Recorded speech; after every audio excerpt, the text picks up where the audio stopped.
ರಿಪಬ್ಲಿಕ್ನಲ್ಲಿ ಹಿರಿಯ ವಕೀಲ BV ಆಚಾರ್ಯ exclusive ಆಗಿ ಮಾತುಗಳನ್ನಾಡಿದ್ದಾರೆ. ಮುಡಾ ಕಾನೂನು ಹೋರಾಟದ ಬಗ್ಗೆ ಕಾನೂನು ತಜ್ಞರು ಮಾತುಗಳನ್ನಾಡಿದ್ದಾರೆ. ಇದು ಕೇವಲ ತನಿಖೆ ಮಾಡೋದು, ಪ್ರಾಸಿಕ್ಯೂಷನ್ ಅಲ್ಲ. 17ನೇ ಎ ತನಿಖೆಯ ಆರಂಭದಲ್ಲಿದೆ. ಪ್ರಾಸಿಕ್ಯೂಷನ್ ಅಲ್ಲ. ಯಾವುದೇ ಕೇಸ್ ಆಗಲಿ ದೂರು ಬಂದ್ರೆ FIR ಅನ್ನ ದಾಖಲಿಸ್ತಾರೆ. FIR ದಾಖಲಿಸಿ ತನಿಖೆಯನ್ನು ನಡೆಸ್ತಾರೆ. ಅದು ಪ್ರಾಸಿಕ್ಯೂಷನ್ ಅನ್ನೋದಿಲ್ಲ. ಅದಕ್ಕೆ ತನಿಖೆಯ ವೇಳೆ ತಪ್ಪು ಕಂಡು ಬಂದ್ರೆ ಚಾರ್ಜ್ ಶೀಟ್ ಅನ್ನ ಸಲ್ಲಿಕೆ ಮಾಡಬಹುದು. ತನಿಖೆ ಮಾಡಿ ಚಾರ್ಜ್ ಶೀಟ್ ಅನ್ನ ಸಲ್ಲಿಸಬೇಕು ಅಂತಂದ್ರೆ ಅನುಮತಿಯನ್ನ ಪಡಿಬೇಕಾಗುತ್ತೆ. ತನಿಖಾಧಿಕಾರಿಗಳು ಮುಂದಿನ ತನಿಖೆಗೆ ಮತ್ತೆ ಅನುಮತಿಯನ್ನ ಕೇಳಬೇಕು. PC ಆಕ್ಟ್ 19ರ ಪ್ರಕಾರ ಮತ್ತೆ ಅನುಮತಿಯನ್ನ ಪಡಿಬೇಕು ಅಂತ ಹೇಳಿದ್ದಾರೆ. ಹಾಗಾದ್ರೆ ಏನ್ ಹೇಳಿದ್ರು ಹಿರಿಯ ವಕೀಲರು, ಹೇಳ್ತಾ ಹೋಗೋಣ.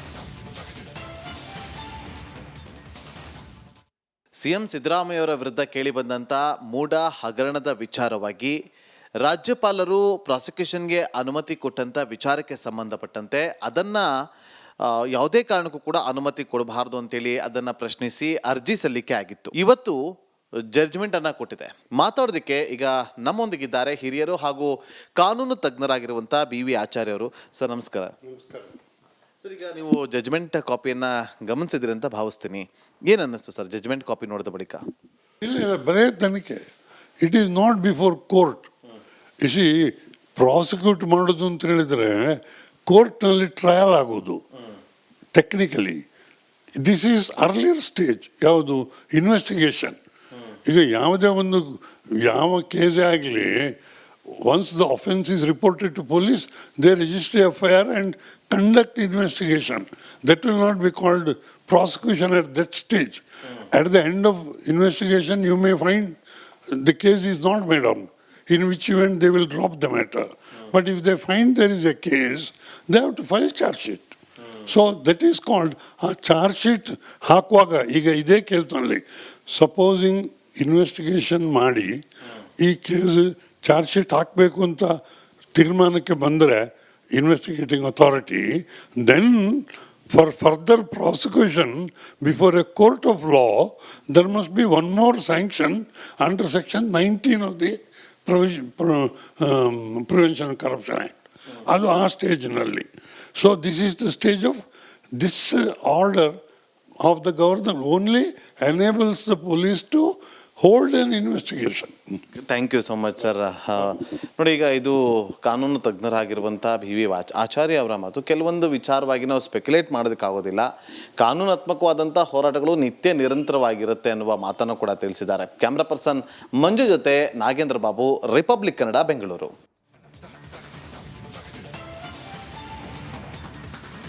ಎಲೆಕ್ಟ್ರಾನಿಕ್ ಸಿಟಿ ಜನರ ನಿದ್ದೆಗೆಡಿಸಿದಂತಹ ಚಿರತೆಯನ್ನ ಸೆರೆ ಹಿಡಿಯಲಾಗಿದೆ. ಚಿರತೆ ಸೆರೆಗೆ ಬೋನ್ ಇಟ್ಟು ಕ್ಯಾಮೆರಾವನ್ನ ಅಳವಡಿಕೆ ಮಾಡಲಾಗಿತ್ತು.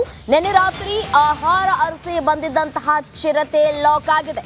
ಬೋನ್ನಲ್ಲಿ ಇದ್ದಂತಹ ಆಹಾರ ತಿನ್ನೋದಕ್ಕೆ ಬಂದಾಗ ಚಿರತೆ ಸೆರೆ ಹಿಡಿಯಲಾಗಿದೆ. ಕೆಲವೇ ಹೊತ್ತಿನಲ್ಲಿ ಚಿರತೆಯನ್ನ ಬನ್ನೇರುಘಟ್ಟಗೆ ಶಿಫ್ಟ್ ಮಾಡಲಾಗುತ್ತೆ. ಅರವಳಿಕೆ ನೀಡಿ ಶಿಫ್ಟ್ ಮಾಡಲಿದ್ದಾರೆ ಅಧಿಕಾರಿಗಳು. ಸ್ಥಳಕ್ಕೆ ಬನ್ನೇರುಘಟ್ಟದಿಂದ ವೈದ್ಯರ ತಂಡ ಆಗಮನ ಆಗಿದೆ. ಕಳೆದ 10 ದಿನದಿಂದ ಚಿರತೆ ಓಡಾಟವನ್ನ ನಡೆಸ್ತಾ ಇದೆ ಈ ಒಂದು ಎಲೆಕ್ಟ್ರಾನಿಕ್ ಸಿಟಿಯಲ್ಲಿ. ಜನ ಸಾಕಷ್ಟು ಬಾರಿ ಅರಣ್ಯ ಅಧಿಕಾರಿಗಳಿಗೆ ಮನವಿಯನ್ನ ಮಾಡಿಕೊಂಡಿದ್ರು, ಹೇಗಾದ್ರೂ ಮಾಡಿ ಚಿರತೆಯನ್ನ ಸೆರೆ ಹಿಡಿಯಿರಿ ಅಂತ ಹೇಳಿ. 10 ದಿನಗಳ ನಂತರ ಇದೀಗ ಕಡೆಗೂ ಚಿರತೆ ಬೋನಿಗೆ ಬಿದ್ದಿದೆ. ಆಹಾರವನ್ನ ಅರಸಿ ಬಂದಂತಹ ಸಂದರ್ಭದಲ್ಲಿ ಬೋನ್ನಲ್ಲಿ ಇಟ್ಟಿದ್ದಂತಹ ಆಹಾರವನ್ನ ನೋಡಿ ತಿನ್ನೋದಕ್ಕೆ ಬಂದಂತಹ ಸಂದರ್ಭದಲ್ಲಿ ಚಿರತೆ ಲಾಕ್ ಆಗಿದೆ. ಚಿರತೆ ಕೊನೆಗೂ ಇದೇ ವಿಚಾರಕ್ಕೆ ಸಂಬಂಧಪಟ್ಟಂತೆ ಮತ್ತಷ್ಟು ಡೀಟೇಲ್ಸ್ ಕೊಡ್ತಾ ಹೋಗ್ತಾರೆ ನನ್ನ ಕಲೀಗ್ ನವೀನ್. ದೂರವಾಣಿ ಸಂಪರ್ಕದಲ್ಲಿದ್ದಾರೆ. ಏನು ನವೀನ್, ಎಲೆಕ್ಟ್ರಾನಿಕ್ ಸಿಟಿಯಲ್ಲಿ ಕಳೆದ 10 ದಿನಗಳಿಂದ ಚಿರತೆ ಕಾಡ್ತಾ ಇತ್ತು ಅಲ್ಲಿನ ಜನರಿಗೆ. ಸದ್ಯಕ್ಕೆ ಈಗ ಚಿರತೆ ಬೋನ್ಗೆ ಬಿದ್ದಿದೆ. ಈಗ ಚಿರತೆಯನ್ನ ಚಿಕಿತ್ಸೆಯನ್ನ ಕೊಡ್ಲಾಗ್ತಾ ಇದೆಯಾ, ಅಂದ್ರೆ ಅದಕ್ಕೆ ವೈದ್ಯರ ತಂಡ ಆಗಮಿಸಿ ಅದರ ಆರೋಗ್ಯ ಪರೀಕ್ಷೆಯನ್ನ ಮಾಡಲಾಗ್ತಾ ಇದೆಯಾ? ಶಿಫ್ಟ್ ಯಾವಾಗ ಆಗುತ್ತೆ? ಡೀಟೇಲ್ಸ್ ನೀಡ್ತಾ ಹೋಗೋದಾದ್ರೆ ರಮ್ಯಾ, ಎಲೆಕ್ಟ್ರಾನಿಕ್ ಸಿಟಿಯಲ್ಲಿ ಕಳೆದ 10 ದಿನದ ಹಿಂದೆ ರಾಷ್ಟ್ರೀಯ ಹೆದ್ದಾರಿ ಅಂತಂದ್ರೆ ಟೋಲ್ ಬಳಿ ಒಂದು ಭಾಗದಿಂದ ಇನ್ನೊಂದು ಭಾಗಕ್ಕೆ ಜಂಪ್ ಆಗಿ NTTF ಆವರಣಕ್ಕೆ ಏನು ಚಿರತೆ ಹೋಗಿದ್ದ ವಿಡಿಯೋ ಒಂದು ವೈರಲ್ ಆದ ಬಳಿಕ ಅಲ್ಲಿನ ಸ್ಥಳೀಯರು ಏನು ಎಲೆಕ್ಟ್ರಾನಿಕ್ ಸಿಟಿ ಅಂತ ಹೇಳಿದ್ರೆ ಮೊದಲೇ ಅಲ್ಲಿ ಸಾಕಷ್ಟು ಉದ್ಯೋಗಿಗಳಲ್ಲಿ ಕೆಲಸಕ್ಕೆ ಬರ್ತಾರೆ, ಇವರೆಲ್ಲರೂ ಕೂಡ ಒಂದು ರೀತಿ ಆತಂಕಕ್ಕೆ ಒಳಗಾಗಿದ್ರು. ಅದಾದ ಬಳಿಕ ಅರಣ್ಯ ಇಲಾಖೆ ಸಿಬ್ಬಂದಿ ಮತ್ತೆ ಅಲ್ಲಿನ ಸ್ಥಳೀಯ ಅಧಿಕಾರಿಗಳೆಲ್ಲರೂ ಸೇರಿ ಅಂದ್ರೆ ಪೊಲೀಸರು, ಹೆದ್ದಾರಿ ಪ್ರಾಧಿಕಾರ, ಎಲೆಕ್ಟ್ರಾನಿಕ್ ಸಿಟಿ ನಿರ್ವಹಣೆ ಮಾಡ್ತಾ ಇರುವ ಅಧಿಕಾರಿಗಳೆಲ್ಲರೂ ಸೇರಿ ಅಲ್ಲಿ ಬೋನ್ ಇಡೋದಕ್ಕೆ ಆಗ್ರಹ ಮಾಡಿದ್ರು. ಅದಾದ ಬಳಿಕ ಕಳೆದ 4 ದಿನದ ಹಿಂದೆ ಒಂದು ದೊಡ್ಡ ಕೇಜ್ ಹಾಗೂ 2 ಚಿಕ್ಕದಾದ ಕೇಜ್ಗಳನ್ನ ಇಡಲಾಗಿತ್ತು. ಮತ್ತೆ ಚಿರತೆ ಎಲ್ಲೆಲ್ಲಿ ಓಡಾಡಿತ್ತು ಅಲ್ಲೆಲ್ಲೂ ಕೂಡ ಏನು ಕ್ಯಾಮೆರಾಗಳನ್ನ ಅಳವಡಿಕೆ ಮಾಡಿ ಅದರ ಚಲನವಲನದ ಬಗ್ಗೆ ಗಮನ ಇಡಲಾಗಿತ್ತು. ಕಳೆದ ರಾತ್ರಿ ದೊಡ್ಡ ಬೋನ್ ಇಟ್ಟ ಸ್ಥಳಕ್ಕೆ ಏನು ಬಂದು ಚಿರತೆ ಆಹಾರ ಅರಸಿ ಬಂದಿತ್ತು. ಈ ಸಂದರ್ಭದಲ್ಲಿ ಬೋನಿನ ಒಳಗಡೆ ಇರುವ ಆಹಾರವನ್ನ ಏನು ಕ್ಯಾಚ್ ಮಾಡೋದಕ್ಕೆ ಬಂದಾಗ ಅದು ಸರಿಯಾಗಿರುವಂತದ್ದು, ಜೊತೆಗೆ ಆ ಬೋನಿನ ಒಳಗಡೆ ಅದು ಲಾಕ್ ಆಗಿದೆ. ಈಗ ಅರಣ್ಯ ಇಲಾಖೆ ಅಧಿಕಾರಿಗಳು ಅಂತಂದ್ರೆ ಬನ್ನೇರುಘಟ್ಟದಿಂದ ವೈದ್ಯಕೀಯ ಸಿಬ್ಬಂದಿ ಏನು ಬರಬೇಕು, ಅದಾದ ಬಳಿಕ ಅದನ್ನ ಬೋನಿನಲ್ಲಿ ಇದ್ರೂ ಸಹ ಕಳೆದ ಬಾರಿ ಬೆಂಗಳೂರಿನಲ್ಲಿ ಚಿರತೆ ಸರಿಯಾದ ನಂತರ ಅದು ಮೃತಪಟ್ಟಿತ್ತು, ಅಂತ ಘಟನೆ ಮತ್ತೆ ಆಗಬಾರ್ದು ಅಂತ ಹೇಳಿ ಸುರಕ್ಷತೆಯ ದೃಷ್ಟಿಯಿಂದ ಇಲ್ಲಿ ಅರವಳಿಕೆ ಚುಚ್ಚುಮದ್ದನ್ನ ನೀಡಿ ಬಳಿಕ ಬನ್ನೇರುಘಟ್ಟಕ್ಕೆ ಶಿಫ್ಟ್ ಮಾಡೋದಕ್ಕೆ ಈಗಾಗಲೇ ಸಿದ್ಧತೆಗಳು ಕೂಡ ನಡೆದಿರುವಂತದ್ದು. ಕೆಲವೇ ಹೊತ್ತಿನಲ್ಲಿ ಬನ್ನೇರುಘಟ್ಟ ಜೈವಿಕ ಉದ್ಯಾನವನದ ವೈದ್ಯರ ತಂಡ ಇಲ್ಲಿಗೆ ಬರುತ್ತೆ, ಕಿರಣ್ ಮತ್ತ ವೈದ್ಯರ ತಂಡ. ಆ ತಂಡ ಬಂದ ನಂತರ ಅರವಳಿಕೆ ಚುಚ್ಚುಮದ್ದನ್ನ ನೀಡಿ ಅರಣ್ಯ ಇಲಾಖೆ ಅಧಿಕಾರಿಗಳು ಮತ್ತು ಪೊಲೀಸರ ಭದ್ರತೆಯ ಜೊತೆಗೆ ಬೋನನ್ನ ಬನ್ನೇರುಘಟ್ಟಕ್ಕೆ ಶಿಫ್ಟ್ ಮಾಡೋದಕ್ಕೆ ಎಲ್ಲಾ ಸಿದ್ಧತೆಗಳು ಆಗಿರುವಂತದ್ದು. ರಮ್ಯಾ. ರೈಟ್ ನವೀನ್, ಧನ್ಯವಾದ ತಮ್ಮೆಲ್ಲ ಮಾಹಿತಿಗಾಗಿ.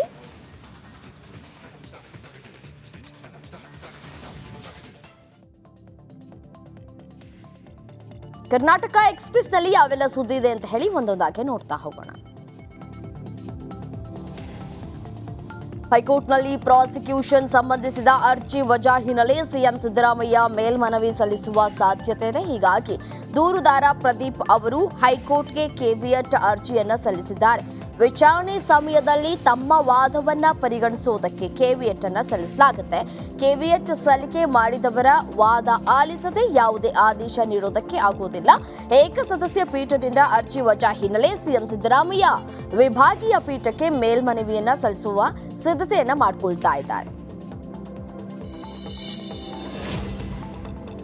ರಾಜ್ಯಪಾಲರ ಪ್ರಾಸಿಕ್ಯೂಷನ್ ಆದೇಶ ಎತ್ತಿ ಹಿಡಿದ ಹೈಕೋರ್ಟ್ ತೀರ್ಪಿನ ಬಗ್ಗೆ ಮಾಜಿ ಸಚಿವ ರೇಣುಕಾಚಾರ್ಯ ಪ್ರತಿಕ್ರಿಯಿಸಿದ್ದಾರೆ. ಬಿಜೆಪಿ ಆದೇಶದಂತೆ ರಾಜ್ಯಪಾಲರು ನಡೆದುಕೊಂಡಿಲ್ಲ, ಕೋರ್ಟ್ ರಾಜ್ಯಪಾಲರ ಆದೇಶವನ್ನ ಎತ್ತಿ ಹಿಡಿದಿದೆ ಅಂತ ಹೇಳಿದ್ದಾರೆ. ಇದೇ ವೇಳೆ ಸಿಎಂ ರಾಜೀನಾಮೆ ನೀಡಿ ತನಿಖೆಯನ್ನ ಎದುರಿಸುವಂತೆ ಆಗ್ರಹಿಸಿದ್ದಾರೆ. ಮೊದಲು ರಾಜೀನಾಮೆ ಕೊಟ್ಟು ಆಮೇಲೆ ಸುಪ್ರೀಂ ಕೋರ್ಟ್ಗೆ ಹೋಗಿ ಅಂತ ಆಕ್ರೋಶವನ್ನು ವ್ಯಕ್ತಪಡಿಸಿದ್ದಾರೆ.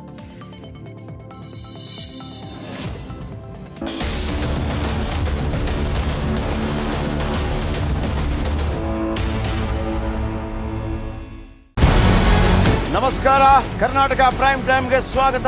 ನಾನು ಜಯಪ್ರಕಾಶ್ ಶೆಟ್ಟಿ. ಇಡೀ ಕರ್ನಾಡು ಇವತ್ತು ರೆಬೆಲ್ ಆಗಿ ನಿಂತಿದೆ. ಈ ಹಗರಣಗಳನ್ನು ಸದನದಲ್ಲಿ ಪ್ರಸ್ತಾಪ ಮಾಡಲು ಕೂಡ ಕಾಂಗ್ರೆಸ್ ಹಿಂದೇಟು ಹಾಕಿದ್ದೇಕೆ? ನಿಮ್ಗೆ ಸಂಬಳ ಅದಕ್ಕೆ, ನಿಮಗೆ ವಾಹನ ಅದಕ್ಕೆ, ನಿಮಗೆ ವೆಪನ್ ಅದಕ್ಕೆ, ನೀವು ಅದನ್ನು ಸೆರೆ ಹಿಡಿಬೇಕಾಗಿತ್ತು. ನೀವು ವಿದ್ಯುತ್ ಬರ ಇದೆ ಅಂತ ಹೇಳ್ತಾ ಇದ್ದೀರಿ, ಎಲ್ಲಿ ಬರ ಇದೆ ನೀವು ಹೇಳಬೇಕು. ಪಾಕಿಸ್ತಾನ್ ಆಕ್ಯುಪೈಡ್ ಕಾಶ್ಮೀರ್ ಅದು ಎಂದೆಂದಿಗೂ ನಮ್ಮದು. 40 ಮೆಷಿನ್ಗಳು ತಂದಿತ್ತು ನೋಟ್ ಎಣಿಸುವುದಕ್ಕೆ, ಅದೇ ಹಾಳಾಯಿತು. ಮಥುರಾದ ಗಲಾಟೆ ಇದೆಯಲ್ಲ, ಅದು ಸ್ಥಳೀಯವಾಗಿ ಕೂತು ಪರಿಹರಿಸಬಹುದಾದಂಥ ಕಾನೂನಿದೆ. ಗ್ಯಾರಂಟಿ ಯೋಜನೆಯಿಂದ ನಷ್ಟ ಆಗಿದೆ, ಲಾಭ ಆಗಿದೆ, ದಯವಿಟ್ಟು ಹೇಳಿ. Dawood Ibrahim most wanted criminal ಯಾವಾಗಾದ ಅಂದರೆ ಇಲ್ಲಿ ತನಕ ಭಾರತ ದೇಶದಲ್ಲಿ ಓರ್ವ ದಲಿತ ಪ್ರಧಾನಿಯಾದಂಥ ಇತಿಹಾಸವೇ ಇಲ್ಲ. ರಿಪಬ್ಲಿಕ್ ವರ್ಲ್ಡ್ ಆಪ್ ಇದು ಕೇವಲ ಅಪ್ಲಿಕೇಶನ್ ಅಲ್ಲ, ಸಮಗ್ರ ಸುದ್ದಿಗಳ ಸಂಪರ್ಕ ಮಾರ್ಗಕ್ಕೆ ಕ್ರಾಂತಿಕಾರಿ ಬದಲಾವಣೆ. ರಿಪಬ್ಲಿಕ್ ವರ್ಲ್ಡ್ ಆಪ್ ಕೇವಲ ಸುದ್ದಿ ಅಪ್ಲಿಕೇಶನ್ ಅನ್ನ ಪರಿಚಯ ಮಾಡ್ತಾ ಇಲ್ಲ, ಬದಲಾಗಿ ಡಿಜಿಟಲ್ ಸುದ್ದಿ ಬಳಕೆಯ ಹೊಸ ಯುಗಕ್ಕೆ ನಾಂದಿ ಹಾಡ್ತಾ ಇದೆ. ಇದೊಂದು ಬ್ರೇಕಿಂಗ್ ನ್ಯೂಸ್, ಪ್ರಭಾವಶಾಲಿ ಕಾರ್ಯಕ್ರಮಗಳಿಗೆ ಗಟ್ಟಿಯಾದ ವೇದಿಕೆ. ರಿಪಬ್ಲಿಕ್ ವರ್ಲ್ಡ್ ಅಪ್ಲಿಕೇಶನ್ ಈಗ ಲೈವ್ ಆಗಿದೆ. ಗೂಗಲ್ ಪ್ಲೇ ಸ್ಟೋರ್ ಮತ್ತು ಆಪಲ್ ಆಪ್ ಸ್ಟೋರ್ ಎರಡರಲ್ಲೂ ಲಭ್ಯವಿದೆ. ಈಗಲೇ ಡೌನ್ಲೋಡ್ ಮಾಡಿ.